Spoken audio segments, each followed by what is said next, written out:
हरिओम मित्रों, आज हम बात करने जा रहे हैं शिक्षा के स्तर पे। शिक्षा की प्रणाली अभी वर्तमान युग में ही इतनी बढ़ चढ़ करके है, ऐसा नहीं है। शिक्षा पुराने काल से सतयुग, त्रेता, द्वापर और वर्तमान में कलयुग सभी युग में रही है, किंतु शिक्षा का जो स्तर है वो भिन्न भिन्न रहा है। शिक्षा के स्तर दो प्रकार से हैं। एक शिक्षा का स्तर है जीविका के लिए, यानी जीवन जीने की जो याचिका है, जो आपका भाव है कि जीवन यापन किस तरह से किया जाए, तो उसके लिए उसको स्रोत माना गया है, उसी को आधार बनाया गया है जो वर्तमान में है। और एक जीवन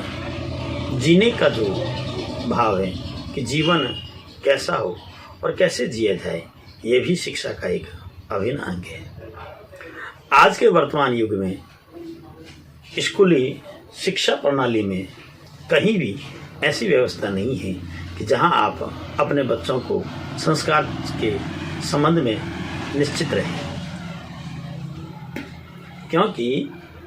संस्कार संबंधी जो भी शिक्षा देनी है वो आपको स्वयं को देनी है, न कि शिक्षा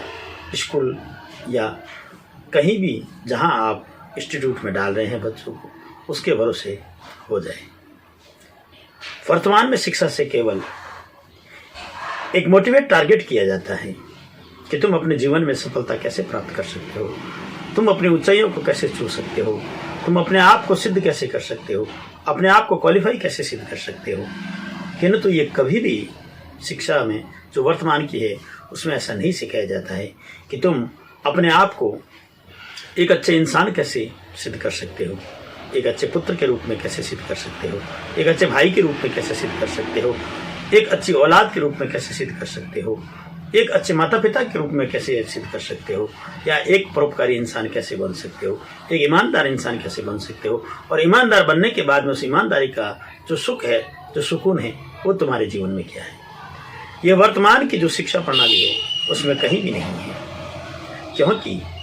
ऐसी शिक्षा प्रणाली बना दी गई है कि जिससे सिर्फ एक भागम भाग और एक ऐसा कंपटीशन, एक ऐसी प्रतिस्पर्धा पैदा हो गई है कि जिससे व्यक्ति केवल किसी को पछाड़ करके अपने आप को आगे ले जाने का काम करने में माहिर होने की जो माहिरता है उसे ही उच्च शिक्षा माने बैठा है।